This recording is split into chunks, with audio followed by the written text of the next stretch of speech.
여러분 안녕하십니까. 심심한 이 과장입니다. 이번 시간에는 제가 실업급여 올렸던 내용에 대해서 Q&A 시간을 갖도록 하겠습니다. 영상을 시청하시기 전에 구독과 좋아요, 알람 설정과 댓글 모두 부탁드립니다. 그리고 구독은 이쪽이에요. 네, 좋습니다. 이번 시간에는 제가 실업급여의 댓글들을 모아서 알려드리도록 하겠습니다. 왜냐면 제 영상을 끝까지 보신다면 어떤 내용인지 다 아실 수 있는데 급한 마음에 영상을 다 보기 전에 댓글부터 먼저 남겨주시더라고요. 그래서 제가 그 댓글들을 모아서 한번 알려드리도록 하겠습니다. 제가 이 노트북으로 우선은 보면서 말씀을 드릴게요. 댓글에 대해서 하나하나 말씀을 드리면서 진행해 보도록 하겠습니다. 우선 보시기 전에 제일 중요한 거, 실업급여라고 하면 그냥 실업을 했으면 다 주는 거라고 생각하시는 분들이 아직도 계시더라고요. 특히 연세가 조금 있으신 분들은 더 그러신 것 같아요. 전혀 아닙니다. 한마디로 실업을 했지만 자발적인 게 아니라 타의적인, 예를 들어서 권고사직을 받았다든지 회사가 어려워서 퇴직을 하게 됐다든지 아니면 계약이 종료돼서 자연스럽게 실직이 됐다든지 기타 여러 가지 사항들이 있습니다. 내가 먼저 내 의지로 자발적인 퇴사는 거기에 해당되지 않습니다. 이 경계가 애매할 수도 있고 심지어 약간의 압박에 의해서 자발적인 퇴사를 해서 부당함을 알려서 나중에 그 퇴사를 인정받는 경우도 있지만 사실상 거의 없습니다. 그건 거의 없으니까 퇴직을 하실 때 실업급여를 받을 수 있는 퇴직인지를 확인하시고 하시면 좋을 것 같습니다. 대표적인 예를 말씀드렸죠. 권고사직 퇴사라든지 계약 해지에 의한 그런 퇴사 같은 경우는 가능합니다. 댓글을 한번 읽어보도록 하겠습니다. 올리신 순서가 아니라 그냥 제가 첫 번째로 보이는 순서대로 말씀을 드리니까 오해하시지 않으셨으면 좋겠습니다. 19년 09월 16일 입사를 하고 그때부터 고용보험도 가입이 되었다고 합니다. 근데 권고사직으로 인한 퇴사를 하려고 하는데 180일 기준이 될지 그리고 주 5일 스케줄을 하고 공휴일 주말도 일했다. 휴일수당으로 매달 받았는데 실업급여를 받을 수 있는지 없는지 정확히 어디서 알아봐야 할까요? 라고 말씀을 해주셨습니다. 그래서 제가 거기다 답글을 달았죠. 180일이라는 것 자체가 제가 근무한 실제 근무일이기 때문에 내가 3월 달부터 4월까지 만 한 달 동안 계약이 되어 있다고 다 31일이 해당되는 게 아닙니다. 내가 실제로 주 5일이면 주 5일로만 계산이 돼가지고 180일을 계산해야 됩니다. 한마디로 거의 한 8개월 정도는 주 5일로 일해야지만 가능하다는 것을 알 수가 있습니다. 그렇다고 초단기 시간도 그러면은 어떻게 계산하느냐? 마찬가지입니다. 실제로 일한 날짜를 계산하는 것입니다. 그리고 공휴일 근무, 휴일 근무 같은 거 특별히 근무를 하신 게 증거가 남아있고 거기에 수당을 받은 게 있다면 그것도 근무한 것으로 해당이 됩니다. 아무래도 계약서상 있는 거는 기준이라는 것이기 때문에 그 계약서로 계산을 하는 것 뿐이지 추가로 근무를 하신 게 있으시다면 해당한 날짜를 추가를 하시면 됩니다. 조기 취업수당에 대한 이야기가 벌써 나왔네요. 조기 취업수당은 한마디로 제가 실업급여를 받고 있는 중에 실업급여를 얼마까지 며칠간 받을 수 있습니다 라고 계산이 나옵니다. 근데 그것을 다 받기 전에 내가 다른데 취직을 성공하게 되면 금액이 남아있지 않습니까? 그게 그대로 날아가는 게 아닙니다. 날아가는 경우도 있어요. 내가 퇴직한 회사를 다시 들어갔을 때, 재입사했을 때는 조기 취업수당을 주지 않습니다. 하지만 내가 나와서 실업급여를 받는 경우가 된 회사와 다른 회사를 들어가게 된다면 조기 취업수당이라고 해서 1년 뒤에 남은 금액, 실업급여를 원래 1,000만 원을 받기로 돼 있었는데 500만 원만 받고 나머지 500만 원이 남아 있었을 때 취업이 됐습니다. 그러면은 거기에 반, 250만 원에 해당하는 금액을 1년 후에 재취업하고 1년 후에 신청을 해서 받을 수가 있는 것입니다. 조기 취업수당입니다. 이게 벌써부터 나왔네요. 지금 질문을 주신 분 같은 경우 약간 헷갈리기 때문에 말씀을 해주신 건데 A 회사와 B 회사가 약간의 관계가 있다고 합니다. 지자체와 그 지자체의 지원금으로 운영되는 회사라고는 하는데 이 운영되는 회사에서 퇴직 후 이제 실업급여를 어느 정도 받다가 이 지자체에 입사를 하게 됐습니다. 그러면 그 나머지 금액에 대해서 제가 아까 처음에 안 된다고 했던 거 말씀을 기억하실지 모르겠는데, 같은 회사, 동일한 회사로 다시 들어갔을 때는 조기 취업 수당이 없습니다. 이분이 궁금한 거는 이게 연관이 있는 건 맞는 것 같은데 될 것이냐. 여기서도 말씀을 해주셨지만 사업주 확인서를 달라고 했습니다. 이 얘기는 주인이 다르다면, 그게 확실히 관계가 다름이 인정이 된다면 해줄 수 있지 않을까라고 해서 사업주 확인서를 요청한 게 아닌가 합니다. 그래서 제 생각에는 지자체라고 하는 게 어떻게 보면 공공기관이고, 아무리 거기에 지원금을 받아서 운영되는 회사라고 해도 엄연히 다른 것으로 구별이 되지 않을까 해서 저는 가능하지 않을까라고 조심스럽게 말씀을 드린 사항입니다.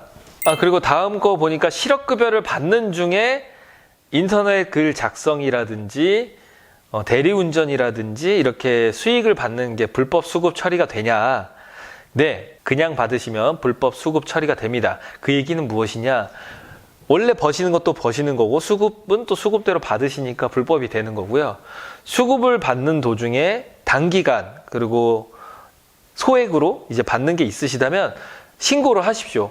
실업급여 받는 거기에 이만큼 짧게 얼마 이게 있다고 신고를 하시면, 제가 알기로는 거기에 해당하는 거 일수나 이런 것들을 제하고 실업급여를 그대로 받을 수 있는 것으로 알고 있습니다. 물론 그 기준이라는 게 제가 정확히 며칠간 한 달간 이렇게 그런 기간이 아니라 단기로만 알고 있습니다. 일시적으로 할 수 있는 걸 미리 신고를 무조건 하셔야지만 불법 수급 처리가 안 됩니다. 불법 수급이 인정이 되면 받은 거를 다시 토해내야 되는 아주 안타까운 그런 경우가 발생할 수가 있습니다.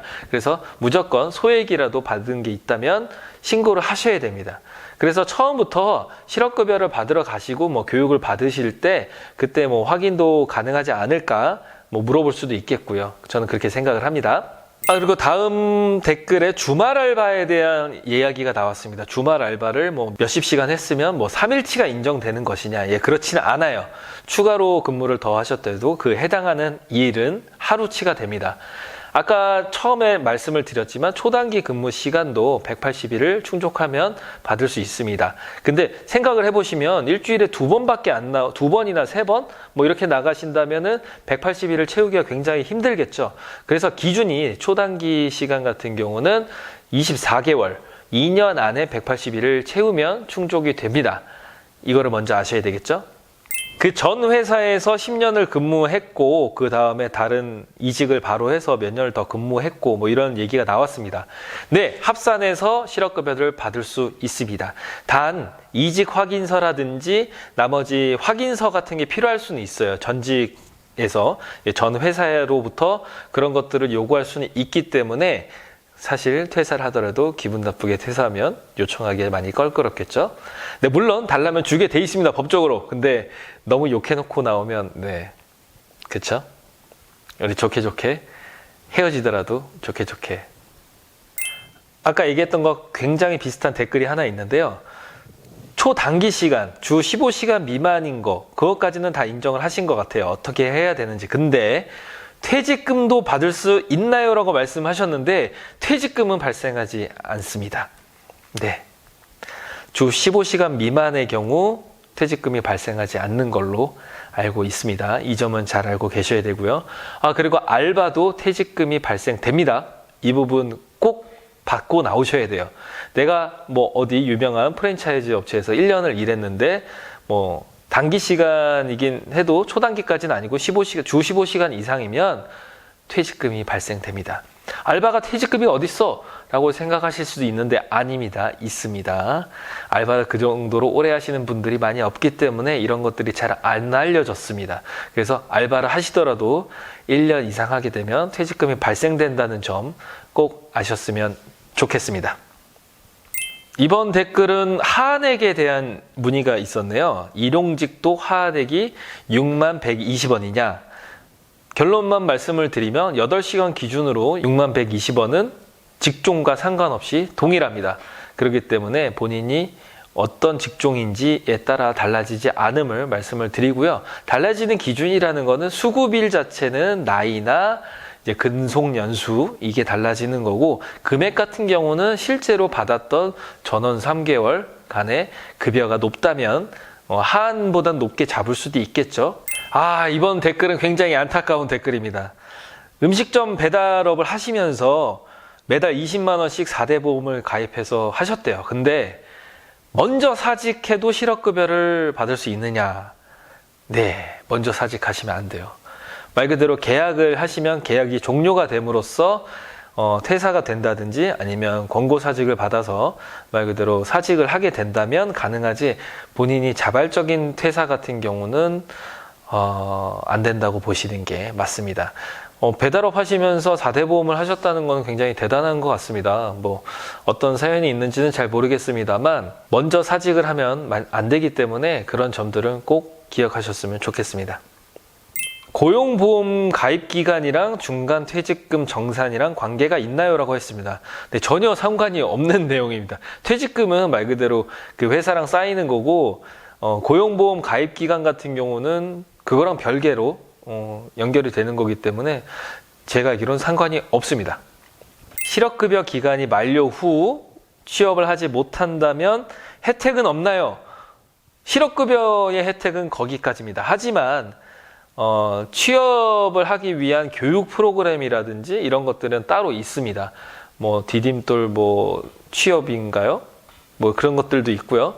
뭐 청년 취업해가지고 뭐 보상을 받는 것도 있고, 교육 알선을 해서 뭐 제가 직접 받은 혜택은 아닙니다만 제 주위에서 받았던 무슨 교육 카드 해서 월 몇십만 원까지 학원비를 대신 납부를 해준다든지 뭐 이런 것들이 있습니다. 그런 것들을 많이 이용하시면 좋겠죠. 이번 댓글도 좀 안타깝습니다. 뭐 1인 음악학원을 운영하고 계신다고 하는데 고용이나 산재 같은 걸 들지 않았다고 합니다. 근데 시국이 이렇다 보니까 사실상 휴원 상태인데 받을 수 있나요? 라고 물어봤는데 안타깝게 받을 수가 없습니다. 근데 지금 이런 시국에 요즘에 핫한 거 있죠? 소상공인한테 긴급으로 대출을 해주는 게 있죠. 긴급 소상공인 대출이라고 제가 쓰긴 했는데 뭐 1,000만 원까지는 말 그대로 묻지도 따지지도 않고 저리로 해준다고 했고, 이런 것들을 이용하면 좋겠죠. 이번에는 실업급여 기간 중에 근로장려금 신청할 수 있나요? 라고 했습니다. 네, 있습니다. 근로장려금 신청이랑 실업급여와는 다릅니다. 근로장려금 같은 경우는 뭐 중위소득 100% 이하라고 하나요? 정확한 건 제가 봐야겠지만 어쨌든 소득액 자체가 굉장히 높지 않은 분들한테 신청할 수 있는 기회가 있는 것으로 알고 있고요. 실업급여와 관계없이 신청하실 수가 있습니다. 굉장히 간략하게 Q&A 시간을 한번 가져봤습니다. 저한테 댓글을 많이 보내주셨고 제가 많이 답변을 하면서 사실 저도 많이 배우게 됐고요. 뭐 근로장려금이라든지 뭐 퇴직금과 연결관계 뭐 이런 것들이라든지 저도 많이 배우게 됐고요. 여러분들이 관심 가져주는 것만큼 저도 성장하고 있으니까요. 많이 관심 가져주시고 제 이야기가 재미가 있으시거나 도움이 되셨다면 구독과 좋아요, 알람 설정과 댓글 모두 부탁드립니다. 지금까지 심심한 이과장이었습니다.